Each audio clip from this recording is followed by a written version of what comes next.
"Ma'am, step away or we'll call security." She turns, and a Black Hawk descends onto the roof, bringing a truth so heavy it will rewrite her entire life. A mysterious self-discovery story where what she finds changes everything. Asterisk. Nancy Wheeler had never liked hospitals. They always smelled like decisions other people were allowed to make. Cold sheets, clipped voices, polished floors, hiding the weight of grief. But this morning was different. The automatic doors of Ridgeway General slid open, and the air inside felt wrong, like it had been waiting for her long before she arrived. Her hands trembled around the beige folder pressed to her chest. It wasn't thick, only a few pages at most, but it felt heavier than anything she had carried in her life. The ink inside had cost someone everything. It might cost her everything too. "Nancy, you can't be here," the receptionist said gently, pushing her glasses up her nose. "Visiting hours don't start until I'm not here to visit," Nancy whispered. The words tasted metallic. "I'm here to stop something." She wasn't sure the receptionist even heard her. The hospital was louder than usual, nurses rushing past, a janitor dragging a mop bucket that squeaked with every wheel rotation, a child coughing somewhere behind a curtain. But Nancy felt strangely outside it all, as if she were underwater watching a world that wasn't hers. She stepped toward the elevators. That's when the security guard appeared, tall, stern, clipboard in hand. "Ma'am, you're not cleared for that floor." His tone was polite, but the caution in his eyes was unmistakable. "I'm going to need you to step back." Nancy tightened her grip on the folder. Her knuckles ached. If she said the truth out loud, if she told him what she'd found, she knew the outcome. He wouldn't believe her. They never did. Not at the law office. Not at the courthouse. Not even at home. "Nancy Wheeler," the guard asked, voice sharpening. "I'm going to ask again. Step away from the elevator." She opened her mouth to speak carefully, gently, but the doors chimed at the same moment, and the guard took a step closer, hand hovering near his radio. "If you don't comply, I'll have to escort you out." She felt heat rise under her skin, not anger, fear, because she wasn't supposed to be here, because what she carried wasn't supposed to exist, because every instinct she had screamed that she was already too late. Her voice failed. She took a step back, then another. "Good," the guard said. Relief colored his tone. "Let's walk toward." The windows trembled, the floor vibrated beneath their feet. Nancy froze. The receptionist gasped. A stack of clipboards clattered to the ground. People looked around in confusion as a deep, rhythmic thudding rolled through the building, heavy enough to rattle the vents, deep enough to shake the dust from the ceiling tiles. The guard frowned and pressed a hand to his earpiece. "What the hell?" Nancy didn't move, because she knew that sound, not from experience, but from the recordings she'd listened to 100 times. The classified ones, the ones she shouldn't have been able to access. Black Hawks had a signature hum, heavy, powerful, unmistakable. She stared at the ceiling as rotors carved the air above them. She whispered, No, he wasn't supposed to come here." Conversations around her dissolved into gasps as the thundering grew louder, so violent it pushed a gust of wind through the sliding doors, sending papers flying like frantic birds across the lobby. The security guard's voice cracked. "We don't have any scheduled. What is happening?" Nancy didn't answer. Her heart was pounding too loudly to hear anything else. The elevator behind her dinged again, and for a single, impossible moment, she imagined the doors opening to reveal the man she'd spent the last 8 months trying to protect. But she knew better. Person in that helicopter wasn't coming to be saved. They were coming because something had gone horribly, impossibly wrong. The windows vibrated so violently, one of them fractured with a soft, splintering crack. And then from overhead a voice broke through the hospital intercom, shaking the room to its core. "Attention, incoming military aircraft, Black Hawk, landing on the rooftop. All trauma units stand by." The guard turned toward Nancy slowly. His suspicion was gone, replaced by something colder. "Ma'am, who are you really?" Nancy looked at him. The folder pressed to her heart like a shield. For the first time since she'd stepped into the building, she told the truth. "I'm the one who tried to stop this." A deafening roar hit the roof above them. Dust rained down, lights flickered, and somewhere far above the ceiling tiles, the Black Hawk landed. If you're hooked by this faceless YouTube story and want more of this emotional storytelling journey, subscribe us. The lobby felt smaller now, as if the walls had leaned in to hear the answer Nancy hadn't wanted to say out loud. The security guard stared at her with a mixture of confusion and dawning fear. He didn't know what she meant, but he sensed enough to know it mattered. Above them, the Black Hawk's rotors chopped the air with brutal rhythm, rattling the ceiling tiles like loose teeth. Someone screamed when a fluorescent light flickered and burst, showering tiny shards across the floor. People scattered. Nancy didn't move. The guard took one hesitant step closer. Nancy, what's happening? Who's in that helicopter? She swallowed hard. The truth felt like trying to breathe underwater. I don't know, she whispered. That's the problem. He opened his mouth to demand more, but the elevator chimed behind them, so perfectly innocent, and somehow that sound terrified Nancy more than the helicopter did. She turned, the doors slid open. A cold rush ran through her when she saw the empty interior, the faint drift of dust falling from the ceiling as if someone had just gotten off. No one was there now, but a presence lingered like a breath at the back of her neck. Something was happening on the roof, something no one downstairs understood. The guard pressed a hand to his earpiece. Dispatch, do we have visual on the rooftop? Who authorized that landing? Crackling static answered him, then a distant voice, strained and nearly drowned in rotor noise. No authorization, emergency trauma, incoming personnel. The transmission cut off. Nancy's pulse quickened. She clutched the folder tighter against her chest, feeling it press into her ribs like a heartbeat not her own. That file had started everything. That file had driven her across state lines, kept her awake for weeks, forced her to abandon everything comfortable and predictable, and now the consequences had landed on the hospital roof. The guard lowered his hand, pale beneath the fluorescent lights. You need to come with me now, away from the elevators, away from the roof access. Something's wrong. Nancy almost laughed, small, breathless, humorless. Something's been wrong for 8 months. Before he could respond, the stairwell door on the far end of the lobby slammed open. A gust of wind rolled in with a burst of dust. A nurse stumbled through with wide, panicked eyes. They're bringing someone down, she yelled. Trauma team 2, elevator 1, trauma team now. The air changed. Nurses jolted into motion. 2 doctors sprinted past, their white coats snapping behind them like startled wings. The guard instinctively stepped aside, caught in the gravitational pull of emergency protocol. Nancy stayed still. Her thoughts spun in tight, suffocating circles. Whoever was in that helicopter, why here, why now? Why this hospital out of all others in the state? Unless her breath hitched, unless they were connected to the file in her hands. She had always suspected someone else knew, someone who'd been trying to outrun the same truth. Maybe even someone inside the military, someone desperate enough to land a Black Hawk on a civilian hospital without warning. She took a step toward the elevator. The guard's voice snapped like a whip. Nancy, no, if you go up there, I'll have to restrain you. She turned slowly. Her voice was low, steady, almost frightening in its calm. You can try. The elevator dinged again. This time, not empty. Two medics burst out. Pushing a stretcher, and on it was a man whose face Nancy recognized from a photograph, sealed inside her folder. The world tilted. Her knees weakened. The guard's head whipped toward her, realization hitting him like a punch. You know him? Nancy didn't answer. She couldn't, because the man being rushed through the lobby unconscious, dying, was the reason the file existed at all. And the moment their eyes met, even half open and fogged with pain, she knew he wasn't supposed to be alive.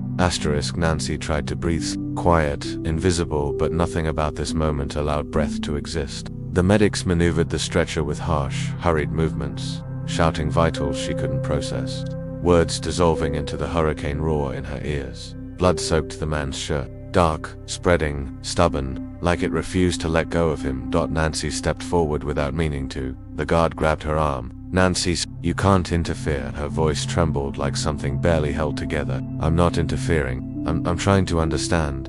Understand what? He fired back. She didn't answer, because she barely understood it herself. The stretcher passed within inches of her. The injured man's head rolled to the side, weak and uncontrolled, and for a heartbeat, just a single fragile heartbeat, his half-lidded eyes met hers, and he whispered, Nancy. The world split open. It wasn't loud, it wasn't clear, but it was unmistakably her name. The guard's grip loosened in shock. He knows you. But Nancy wasn't listening.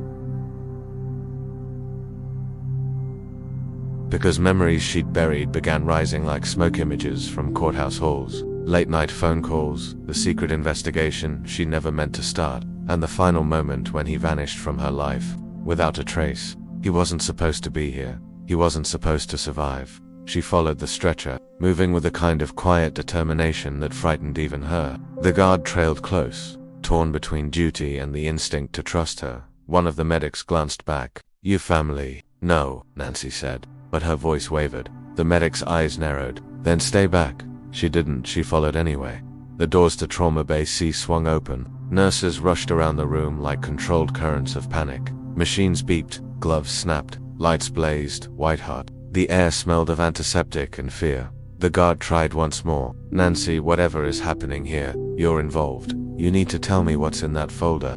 She clutched it tighter. If I tell you, people die. People are already dying. She didn't deny it, that the medic cut through their argument. Out, both of you. But as he moved to close the door, the man on the stretcher shot upright just inches with a surge of terrified strength no one expected. His hand reached toward her. Don't let them. His body convulsed, monitors screaming, and he collapsed back. The medic slammed the door shut. Nancy staggered back, hand over her mouth, heart hammering a panicked rhythm. The guard stared at her, shaken. What the hell does he mean? Don't let them. Nancy wiped her eyes, breath unsteady. He wasn't warning you, she whispered then. Who? She hugged the folder to her chest like a shield, her voice barely audible.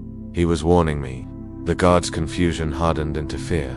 Nancy, what exactly did you bring into this hospital? Her answer was a single word, choked and trembling. Evidence. The hallway lights flickered. Somewhere above them, the Black Hawk's rotors began turning again, not departing, repositioning, as if waiting for someone, or preparing to finish something. Asterisk, the guard guided Nancy toward a quiet alcove near the vending machines, not to detain her, but because he didn't know what else to do. His hands shook slightly. She wondered if he realized he was out of his depth. Nancy, he said carefully, you need to tell me what's inside that folder.